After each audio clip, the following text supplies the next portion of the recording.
नमस्कार मित्रांनो, लक्ष्मीच्या पावलांनी या मालिकेच्या येणाऱ्या काही भागांमध्ये आपल्याला जबरदस्त असे ट्विस्ट बघायला मिळणार आहे. मित्रांनो, आता नेमकं पुढे घडणार काय आहे? चांदेकरांवरती आलेलं जे संकट आहे, संकट या अर्थाने की चांदेकरांवरती आता असा आळ आलाय, अशी आता त्यांच्याबद्दल एक न्यूज व्हायरल झाली आहे, ज्याच्यामध्ये सांगण्यात आलंय की चांदेकर जे काही ज्वेलरी बनवतात, जे काही सोन्याचे दागिने बनवतात, ते सगळे डुप्लिकेट आहे. म्हणजे त्याच्यामध्ये शुद्धता नाहीये आणि अशानेच आता चांदेकरांचा जो चालू बिझनेस आहे तो बिझनेस मात्र आता ठप्प पडायला सुरुवात झाली. आता इतकं मोठं चांदेकरांचं जे प्रभुत्व असतं सोन्याच्या व्यापाऱ्यावरती, जे काही त्यांचं सोनं विकलं जात असतं मार्केटमध्ये, ते आता खरेदी करायला ग्राहक कानकूच करत असतात. आणि ज्यांनी कोणी खरेदी केलेलं आहे ते आता कंप्लेंट घेऊन आता चांदेकर ज्वेलर्स कडे येत असतात. आता याच्या मागे कारण असं झालेलं असतं की कलाने जे काही आता घर सोडलेलं असतं, चांदेकरांची साथ सोडलेली असते, त्याच्यामुळे या गोष्टीला आता सगळ्यांनीच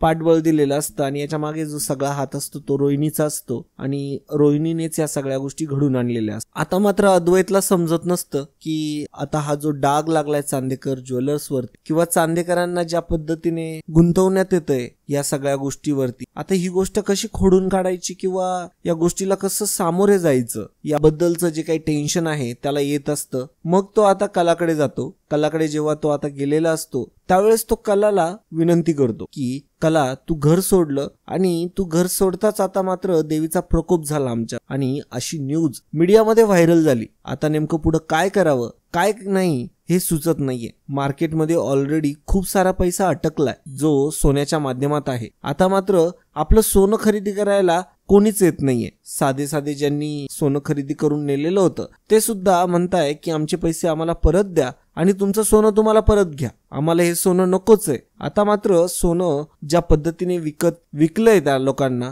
तर आता मात्र ती विकत घेण्याची जबाबदारी सुद्धा आता चांदेकर ज्वेलर्स वरतीच आहे. आणि असं जर प्रत्येक जण करायला लागलं तर मार्केटमध्ये गेलेलं सोनं पुन्हा विकत घेण्या इतका पैसा आता चांदेकर ज्वेलर्स कडे नाहीये. आता आधीच बदनामी झालीये. आता मात्र वेगवेगळ्या एजन्सीज आहेत त्या सुद्धा चौकशी करायला येणार आहे. नेमका हा प्रकार काय आहे हाही समजू राहिला नाही. नेमकं हे सगळं घडलं कसं हेही समजत नाही. मित्रांनो, लाईक करायचं विसरलायत वाटतं. तेवढं लाईकचं बटन दाबा. आम्हाला त्या लाईकच्या बटनामुळे प्रेरणा मिळते नवनवीन व्हिडिओ बनवण्याची. मित्रांनो, तेवढं लाईकचं बटन दाबायला आणि चॅनलचं सबस्क्राईबचं बटन दाबायला अजिबात विसरू नका. मित्रांनो, तेवढं लाईकचं बटन दाबायला आणि चॅनलचं सबस्क्राईबचं बटन दाबायला अजिबात विसरू नका. धन्यवाद.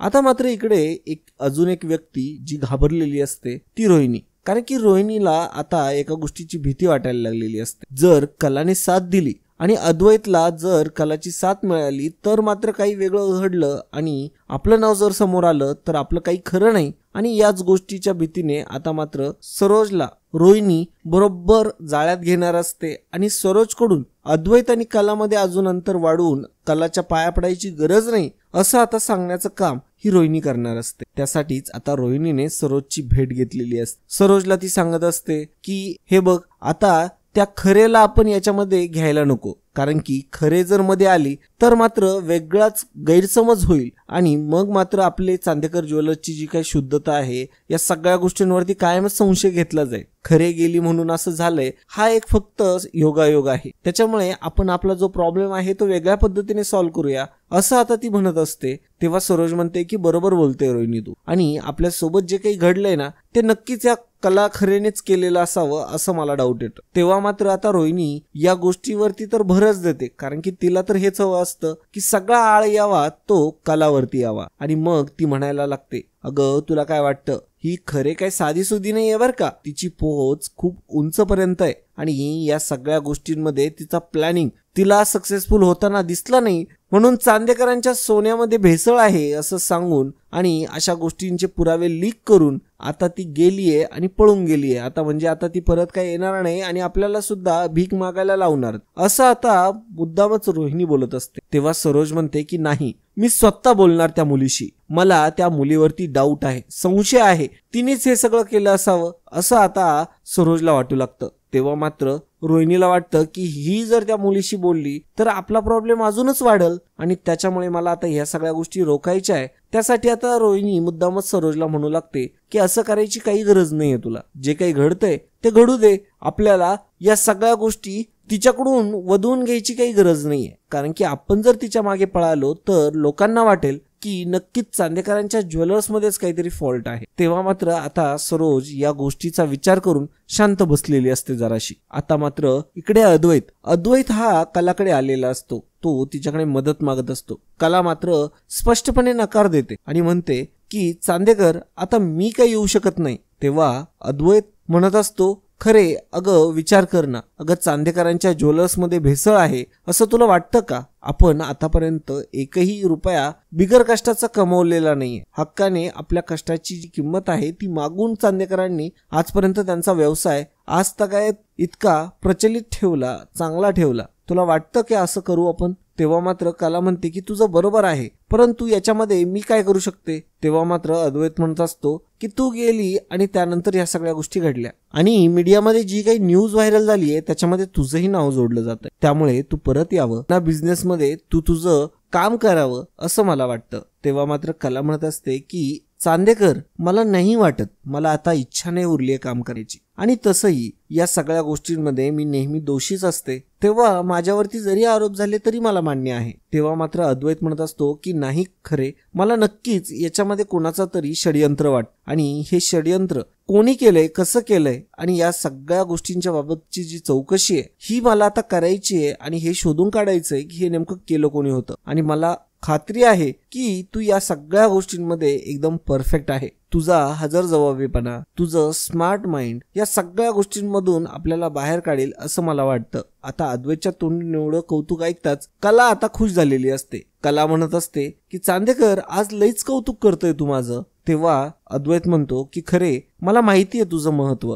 आणि मी तुझं कौतुक वगैरे नाही, तर तुझी काबिलियत तुला सांगतोय, तुझी पात्रता तुला सांगतोय. तू काही साधीसुधी मुलगी नाहीये जी टिपिकल सगळ्या गोष्टी करेल. तू एक स्मार्ट मुलगी आहे असं आता जेव्हा अद्वैतच्या तोंडून कलाने ऐकलेलं असतं तेव्हा मात्र कलाला फार आनंद झालेला असतो आणि कलाने आता या सगळ्या गोष्टीला होकार दिलेला असतो. आता मात्र कलाचा होकार अद्वैतला मिळालेला असतो. कला पुन्हा परतणार असते आणि आता ही गोष्ट जेव्हा घरी समजते तेव्हा मात्र रोहिणी सुद्धा हादरलेली असते. आता मात्र या खरेच्या हाती काही गोष्टी जर लागल्या तर प्रॉब्लेम होतील असं आता तिला वाटत असतं. इकडे दुसरीकडे नैनाला असं वाटत असतं की आता हे पूर्ण चांदेकर मॅन्शनच माझं आहे. आता मात्र कला इथून निघून गेलीये म्हणजे आता इथली राणी आणि इथली मालकीन मीच असं वागणारी नैना सुद्धा आता हादरलेली असते की कला पुन्हा येणार आणि आता पुन्हा माझ्या मड्यावरती बसणार असं आता तिला वाटायला लागतं. तेव्हा मात्र नैना लगेचच रोहिणीकडे जाते आणि रोहिणीसोबत आणखीन एक नवा प्लॅन बनवायला सुरुवात करते. आता त्यांनी राहुलला सुद्धा बोलवलेलं असतं. तिघांचा प्लॅन सुरू असतो की या कलाला मात्र काही करू द्यायचं नाही, नाहीतर आपलं काही खरं नाही, आपल्या सगळ्या गोष्टी लीक होऊ शकतात असं आता रोहिणीने खडसावून सांगितलेलं असतं. या सगळ्या गोष्टी सुरू असतानाच आता मात्र एक भयानक धक्का पडलेला असतो. तो म्हणजे नैना, रोहिणी आणि राहुल जेव्हा एकत्र बोलत असतात त्याच वेळेस आता कला घरामध्ये आलेली असते आणि घरामध्ये आणलेलं असतं अद्वैतने. आता मात्र ते बघून सरोजला पहिल्यांदा वाईट वाटतं आणि सरोज लगेचच अद्वैतला म्हणते की ह्या मुलीला इथं आणायची काय गरज होती. तेव्हा मात्र अद्वैत आता कलाची बाजू घेत कलाचं महत्व जे त्याने कलाला सांगितलेलं असतं तेच आता तो सगळ्यांना सांगू लागतो. कला एक हुनहारी मुलगी आहे आणि तिच्या ज्या विचारांची जी गती आहे ती आपल्या इतरांच्या सगळ्यांपेक्षा विचारांपेक्षा जास्त आहे आणि ती खूप रास्त विचार करते आणि मला असं वाटतं की खरेच या संकटातून आपल्याला नक्की बाहेर काढेल. तेव्हा मात्र सरोज म्हणते की हे सगळं तिचंच प्लॅनिंग आहे आणि या सगळ्या गोष्टी तिनेच घडवल्यात. मला तर तिलाच जाब विचारायचा होता म्हणूनच मी तिला भेटणार होते. बरं झालं तू आली. मला सांग तू काय केलेस, म्हणजे याच्या सगळ्या मागे तुझाच हात आहे ना. तेव्हा मात्र कला आता सांगू लागते की मला जर ह्या सगळ्या गोष्टी करायच्या असत्या तर त्या मी आधी पण केल्या असत्या आणि मला तुम्हाला नेहमी जे वाटत राहतं तसं अजिबात नाहीये. मला कोणत्याही पैशाची किंवा तुमच्या संपत्तीची लालसा नाहीये. त्याच्यामुळे मला या सगळ्या गोष्टींमध्ये जराही इंटरेस्ट नाहीये. परंतु तुम्हाला ही गोष्ट कशी समजत नाहीये आणि कशी पटवून देऊ हेच मला समजत नाहीये. तुम्ही सतत माझ्यावरती आरोप करत राहता, नेहमी मला या गोष्टींवरून बोलत राहता, परंतु माझं खरंच या गोष्टींमध्ये अजिबात इंटरेस्ट नाहीये आणि मला यातल्या काही गोष्टी नकोही पण. असं जेव्हा कला बोलते तेव्हा मात्र सरोजची बोलती बंद झालेली असते. आबा म्हणत असतात की कला अगं बघ ना, आपला चांदेकरांचं नाव किती खराब झालं. न्यूज चॅनलला, मोबाईलवरती, पेपरला, इकडे तिकडे सगळीकडे फक्त चांदेकरांची चर्चा सुरू आहे. चार लोक बोलताना सुद्धा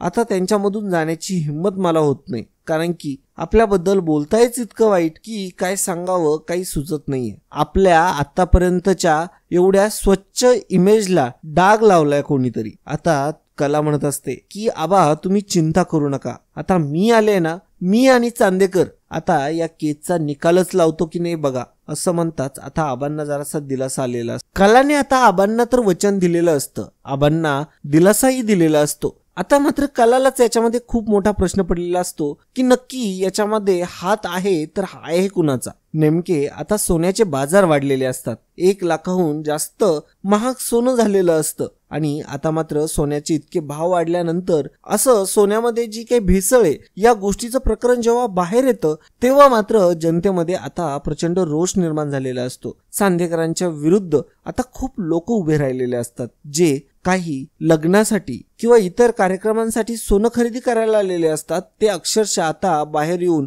थांबलेले असतात आणि म्हणत असतात की आम्हाला लुटलं गेलंय, आमच्यासोबत फक्त आणि फक्त धोका झालाय, आम्हाला चांदेकर ज्वेलर्सने लुटलंय आणि आमच्या या सगळ्या सोन्यामध्ये भेसळयुक्त पदार्थ असल्याची शक्यता आहे, असं आता ते म्हणत असतात. आता मात्र कला स्वतः त्यांना तोंड देण्यासाठी बाहेर आलेली असते. आता मात्र कला त्या लोकांशी बोलू लागते, हे बघा तुम्ही अशा प्रकारे जे घेऊन आलायत ना सोनं, ते अगदी ओरिजिनल आहे, त्याच्यामध्ये कोणत्याही प्रकारची भेसळ वगैरे नाही. आमच्याबद्दल जे काही घडलंय, जे काही झालंय हे कटकारस्थान आहे. तुम्ही हवं तर सोन्याची परीक्षा घेऊ शकता, परंतु तुम्हाला त्यातून एकच उत्तर मिळेल की हे सगळं सोनं ओरिजिनल आहे, याच्यामध्ये कुठल्याही प्रकारची भेसळ नाही किंवा कुठल्याही प्रकारची पॉलिशिंग वगैरे काही गोष्टी केलेल्या नाहीये. फक्त जे काही आहे ते सत्य आहे. आणि या सगळ्या सत्याला कलाने आता लोकांना समजवण्याचा प्रयत्न सुरू केलेला असतो. लोकांना वेगवेगळ्या प्रोडक्ट बद्दल माहिती सांगून त्याची सत्यता तपासून घ्या असंही त्यांनी आव्हान दिलेलं असतं. आणि आता त्या सत्यता तपासण्याच्या आव्हानाला लोकांनी सुद्धा आता मानलेलं असतं.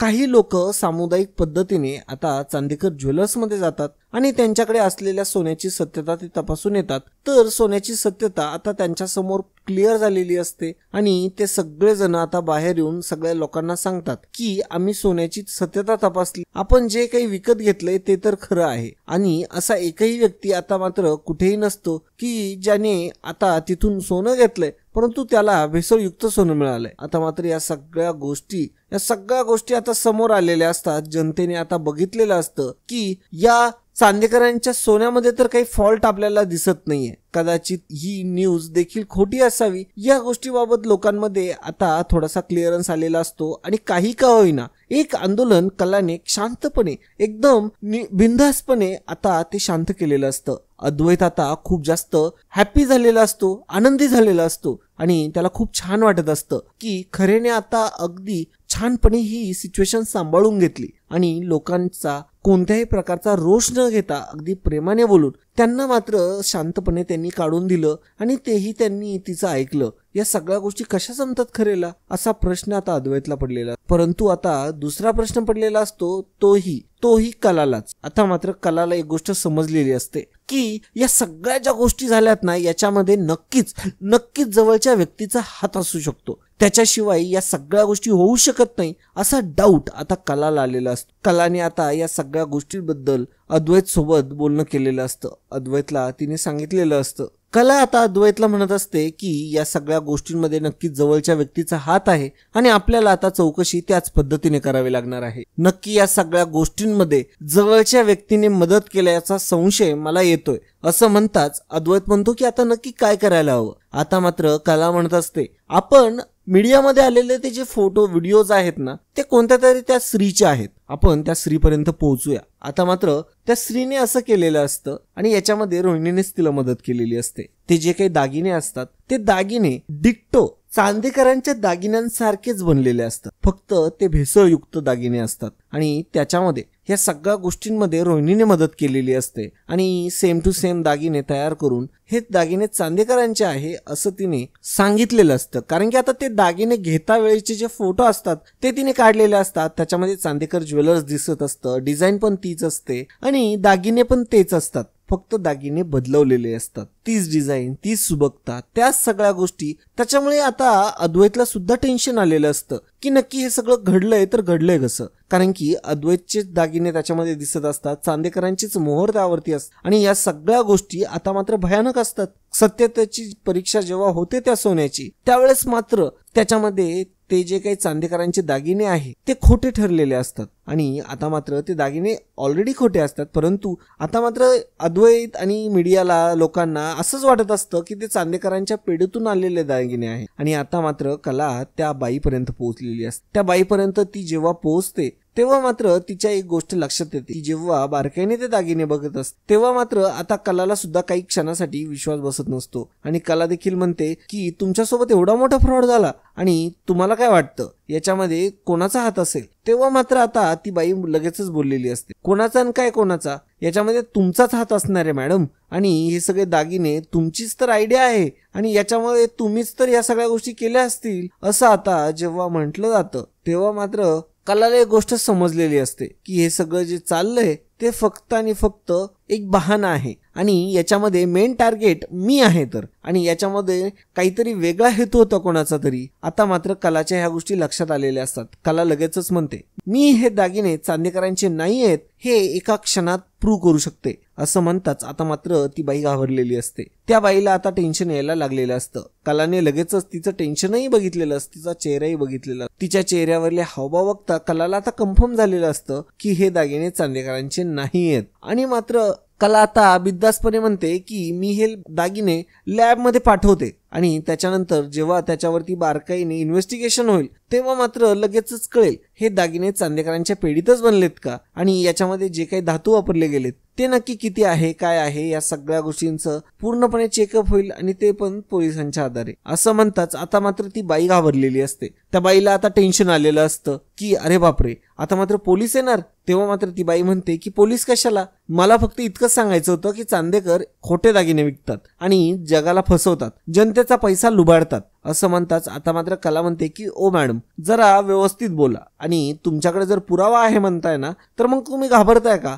तुमच्या दागिन्यांचं क्रॉस चेकिंग होईल, वाटलंच तर सेम सेट आम्ही आमच्या दागिन्यांचा बनवून घेऊन येऊ. तेव्हा मात्र आता ती म्हणत असते, कलाने आता स्वतःच इन्व्हेस्टिगेट करायला सुरुवात केलेली असते आणि कलाच्या हाती एक मोठा पुरावा लागलेला असतो. त्या कलाच्या ज्या डिझाईन्स असतात त्या डिझाईन प्रमाणे एका ठिकाणी डिझाईनच झालेली नसते आणि त्यावरून कलाने शोध लावलेला असतो की हे दागिने तर चांदेकरांचे नाहीच आहे. आणि आता ती म्हणत असते की ठीक आहे, मला आता गोष्टी ज्या समजायच्या त्या समजलात, मी आता पोलिसांना बोलवते इथे आणि या क्षणाला हे दागिने पोलीस ताब्यात घेतील आणि याच्यावरती इन्व्हेस्टिगेट करतील. तेव्हा मात्र ती बाई घाबरते आणि म्हणते की नाही मला माफ करा, मी सत्य काय आहे ते तुम्हाला लगेच सांगते. कारण की कलाने लगेचच त्या सगळ्या गोष्टी बोललेल्या असतात, कारण की कलाने भीती दाखवलेली असते पोलीस येतील, मग इन्व्हेस्टिगेट होईल, मग त्याच्यामध्ये जर तुम्ही चुकीचे पकडले गेलात आणि याच्यामध्ये जर थोडाही तुम्ही जे बोलताय याच्यामध्ये जर दुसरं काही असेल तर करोडोंचा जो काही लॉस झालाय चांदेकरांना आता 2-3 दिवसात तो सगळा लॉस तुम्हाला भरून द्यावा लागेल. आणि एवढा मोठा मानहानीचा जो काही दावा आहे तो काही साधा सोपा नसतो. मग तुम्हाला केस आयुष्यभर लढावी लागेल, ती पण जेलमध्ये तुम्हाला कैद राहून. आणि आता या सगळ्या गोष्टी जेव्हा सांगितलेल्या असतात कलाने तेव्हा मात्र ती बाई पूर्ण घाबरलेली असते. मग आता ती सत्य सांगायला सुरुवात करते. माझ्याकडे रोहिणी मॅडम आल्या होत्या. हो, तुमच्याच रोहिणी मॅडम, त्यांनी मला हे सगळं करायला भाग पाडलं. आता हे अद्वैत आणि कला या दोघांनी ऐकलेलं असतं आणि आता मात्र रोहिणीचं जी काही सत्यता आहे ती आता समोर आलेली असते, ती अद्वैतच्या सोबतच कलाच्या देखील. आणि आता कलाला अद्वैत म्हणत असतो की छान कला, तू ज्या पद्धतीने केलं ना ती पद्धत एकदम ग्रेट होती. असं म्हणतच आता मात्र कलाचं तो कौतुक करतो. सगळेजण घरी आलेले असतात आणि आता घरी जेव्हा येतात तेव्हा मात्र कलाने सगळ्यांना सत्य सांगितलेलं असतं. तसंही तिने मीडियासमोर आता मात्र ज्यावेळेस लोकांनी सत्यता चेक करून बघितलेली असते, आव्हानं दिलेली असतात, त्याच्यामध्ये एकाही व्यक्तीचं सोनं खोटं ठरलेलं नसतं. त्याच्यामुळे मात्र सगळी जनता देखील शांत झालेली असते आणि आता मात्र रोहिणीचं काय होणार हे बघणं फारच रंजक ठरणार आहे. आणि मित्रांनो आता मात्र सगळा जो मोठा ट्विस्ट आलेला असतो तो म्हणजे आता रोहिणीचं सगळं सत्य समोर आलेलं असतं सगळ्यांच्या आणि सगळ्यात महत्वाचं अद्वैतच्या समोर. आणि या सगळ्या गोष्टीला पूर्णपणे सपोर्ट जो केलेला असतो तो नैनाने केलेला असतो. आता नैनाचं नाव पुढे येणार का, राहुलचं नाव पुढे येणार का, नेमकं काय होणार हे बघणं फारच रंजक ठरणार आहे. मित्रांनो, अजूनही चॅनलला सबस्क्राईब केलेलं नसेल तर चॅनलला सबस्क्राईब केल्याशिवाय कुठेही जाऊ नका. मित्रांनो, आजच्यासाठी इतकंच. पुन्हा भेटूया पुढच्या भागामध्ये. तोपर्यंत जय हिंद, वंदे मातरम, जय महाराष्ट्र, धन्यवाद.